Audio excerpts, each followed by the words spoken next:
Salut à tous, nouvelle vidéo aujourd'hui consacrée aux blocs de chanvre. Donc on va voir comment j'ai monté les blocs de chanvre qui sont derrière moi. C'est fabriqué en France, en Isère, à Lamure.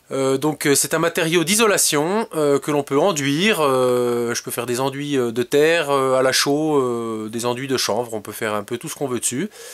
Donc on va regarder tout d'abord ce que c'est et comment je le monte. Voilà.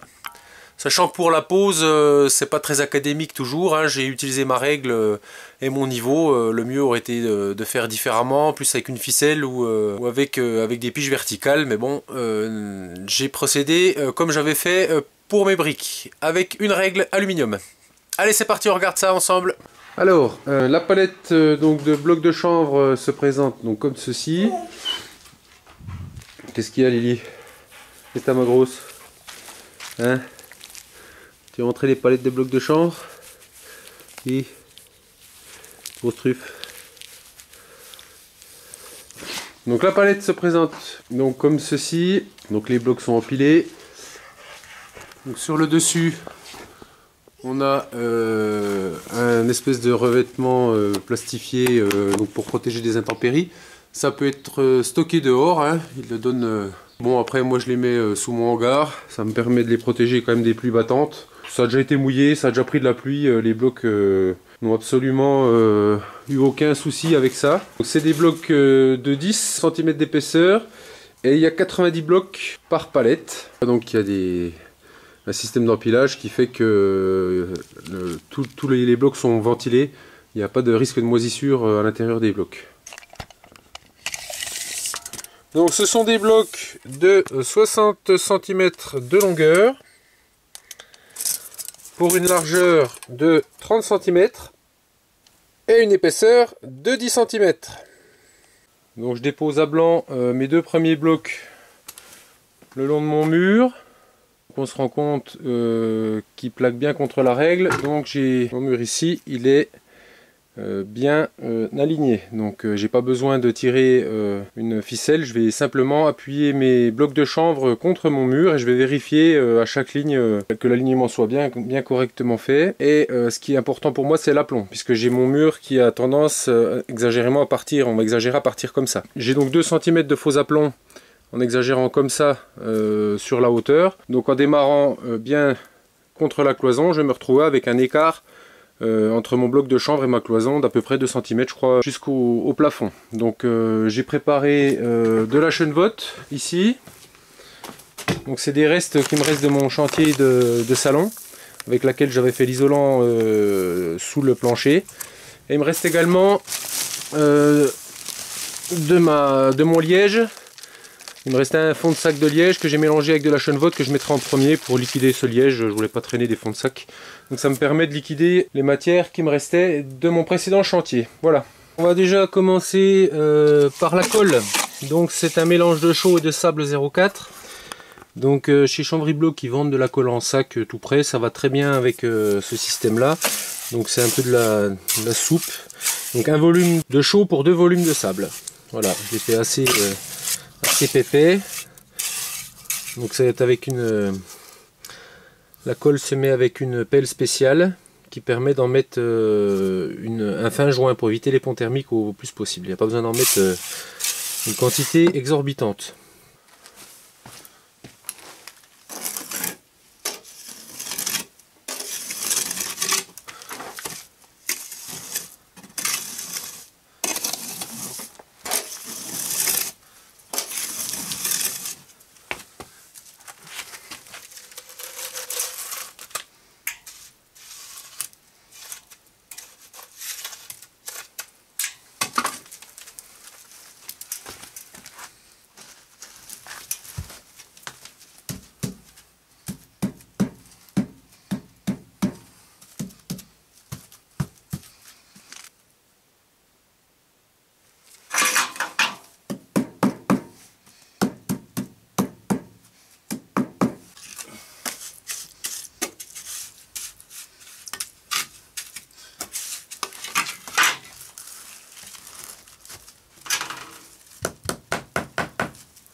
Ici j'ai mis à l'angle droit.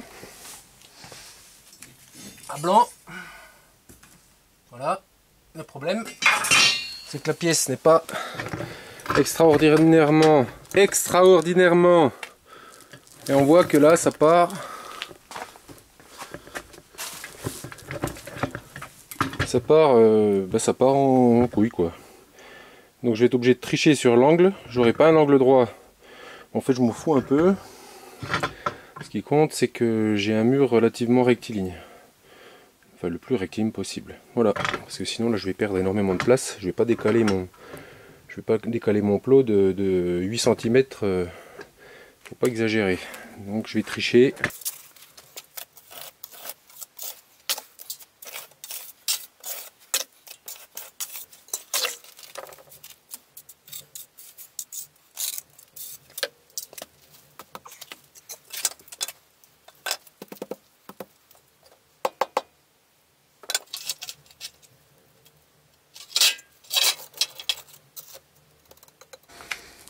Donc maintenant je vais mettre des équerres. C'est simplement des suspentes à placo qui ont même été pré-percées. C'est fourni avec Chambry Bloc. Avant ils avaient leurs équerres à eux, quand j'en ai mis il y a 5 ans. Et là je vois, bon, ils mettent des suspentes, je pense que ça leur coûte moins cher. Et au final le résultat est le même. Je vais les clouer donc, sur le bloc de chambre. D'accord. Et ensuite je vais visser dans la laine de bois. Alors je vous ferai un petit test pour vous montrer la solidité de cette laine de bois. Une fois qu'on a mis une vis dedans, à l'arrachement, il faut déjà forcer vraiment pour pouvoir arracher la vis. Donc je vais mettre 2 vis. Alors pour vous donner un ordre d'idée de la résistance.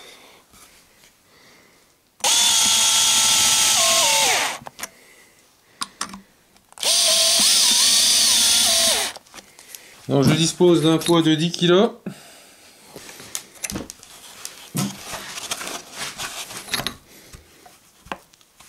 Voilà. Vous pouvez voir la résistance de la laine de bois.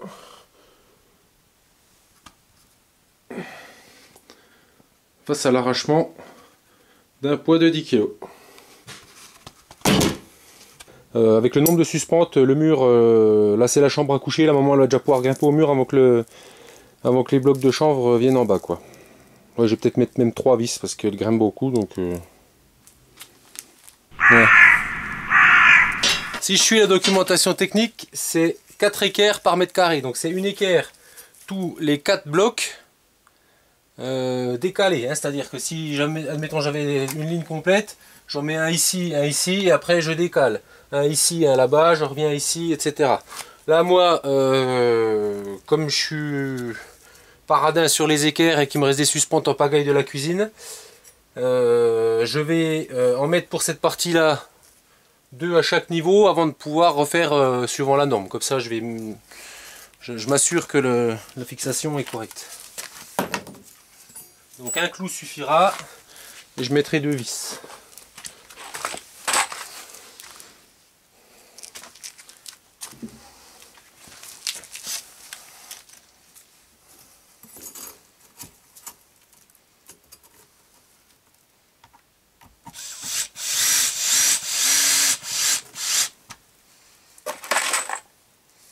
Donc je me défie quiconque de faire tomber le mur après. Hein.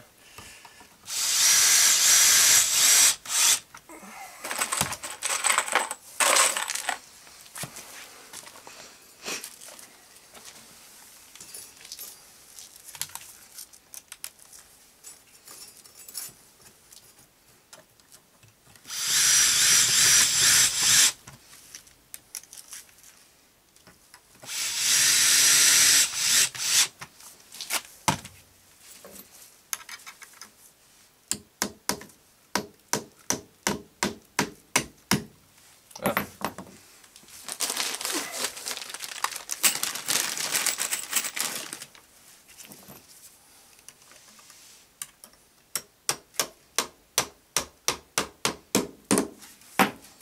Et là, une fois que tout sera enduit, le nombre de plots croisés, enduits, je vais vous assurer que j'en ai déjà mis quelques mètres carrés.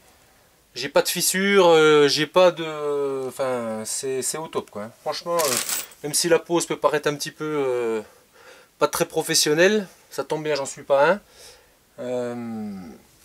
Le résultat, à chaque fois que j'en ai mis, était plus que satisfaisant pour un guignol comme moi. Hein. Ouais, j'aime bien dire guignol.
Voilà, je fais ce que je fais là.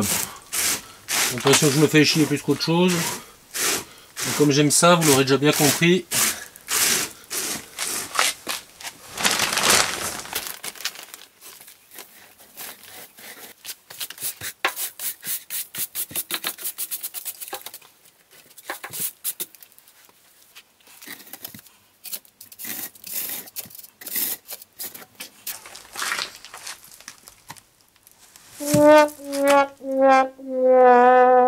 Mais quel boulet!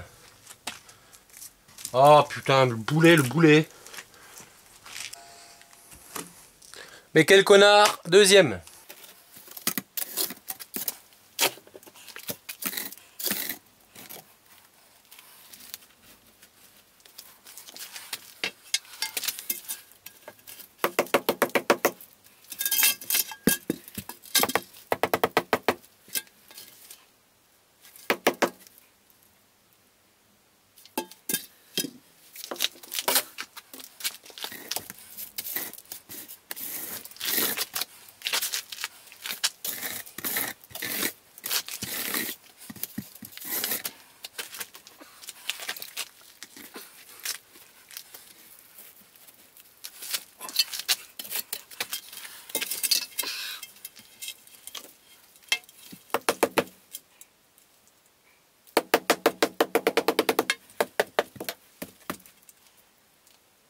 Pour la découpe tout simplement, donc je pose mon bloc de chanvre sur ma palette.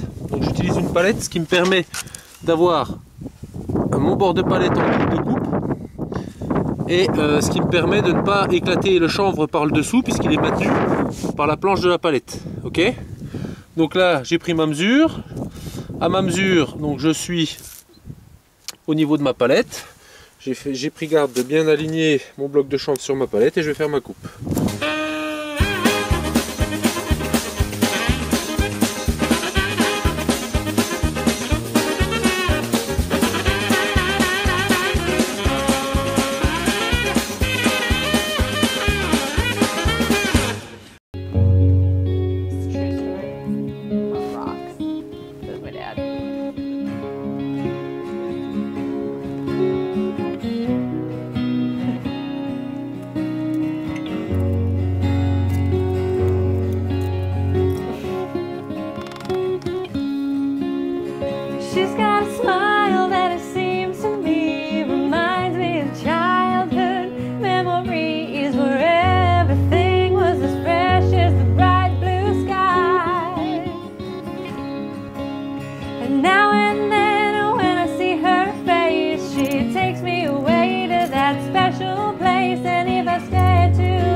vais vous montrer comment j'ai démarré. Donc j'ai pris mon laser, j'avais déjà initialement mis ma règle alignée sur mon mur de chambre. Ok, pour voir si j'étais à peu près aligné. Donc on voit que le mur il s'ouvre en fait. Donc je vais pouvoir relativement facilement récupérer l'aplomb et les défauts qu'il y a sur la longueur du mur. Donc j'ai placé mon laser, j'ai placé mon cordeau. Donc j'ai déjà placé les deux premiers alignés correctement. Donc on peut voir ici et là. Donc c'est pas évident d'aligner correctement le cordeau, mais bon là du coup j'ai mis la règle en bas. J'ai mis le cordeau. Donc on voit que j'ai une légère ouverture ici. Donc il faudrait que je le fasse rouvrir à peine. Mais bon, ça se récupérera après ça à l'enduit. Sachant que si je voulais faire quelque chose droit comme du placo, ben, je mettrais du placo. Moi le but c'est d'avoir un enduit par-dessus après qui fasse quelque chose d'assez rustique. Petite précision pour ici, le raccordement de la poutre des blocs de chanvre. J'ai mis des crampillons le long de la poutre pour prendre mes blocs de chanvre avec dans les crampillons, hein, c'est des crampillons en acier galvanisé. Et j'ai rajouté sur l'angle une patte métallique qui est vissée dans la poutre et clouée dans le bloc de chanvre. J'ai laissé assez de marge, il y a 3 cm ici, pour que ma poutre ressorte de la cloison, pour donner un petit peu de relief à tout ça. Et donc j'ai compté l'épaisseur d'enduit, donc elle devrait dépasser d'environ 2 cm. Voilà. Alors ensuite, pour reboucher le long ici, là, donc je suis au bord de la fenêtre, je refais un mortier en utilisant une base de toutes les copeaux, j'allais dire, la sciure de découpe de mes blocs de chanvre que je récupère et que je remélange avec un mortier, donc avec du sable et de la chaux, en humidifiant bien, ce qui me redonne un espèce de mortier de chanvre très irrégulier, mais pour reboucher les trous, ce qui me fait que au final ça me donne quelque chose de très résistant quand ça a durci. Et c'est surtout très rugueux, ce sera bien pour récupérer derrière l'enduit. Bon, maintenant je vais vous montrer le perçage des blocs de chanvre pour la mise en place des boîtes à encastrer. Donc ils seront ensuite scellés avec du mortier, mais pour l'instant je les mets en provisoire. Avant de faire mon crépi, je les scellerai une fois que mes 2 premières couches de crépi seront faites, juste avant le crépi de finition. Je mets tout d'abord mon laser pour qu'il soit à l'axe de ma boîte. Donc ce qui va me permettre de reporter exactement. Donc j'ai la hauteur, je décide de mettre l'axe de ma boîte à 20 cm de ma poutre. Voilà. Je mets donc mon repère à 20 cm. Donc j'équipe ma visseuse avec un embout, une scie cloche pour ma spéciale matériaux.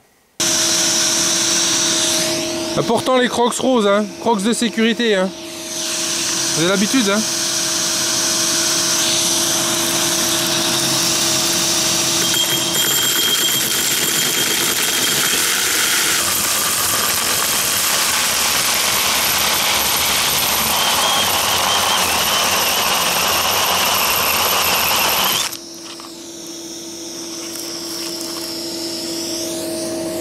Et voilà.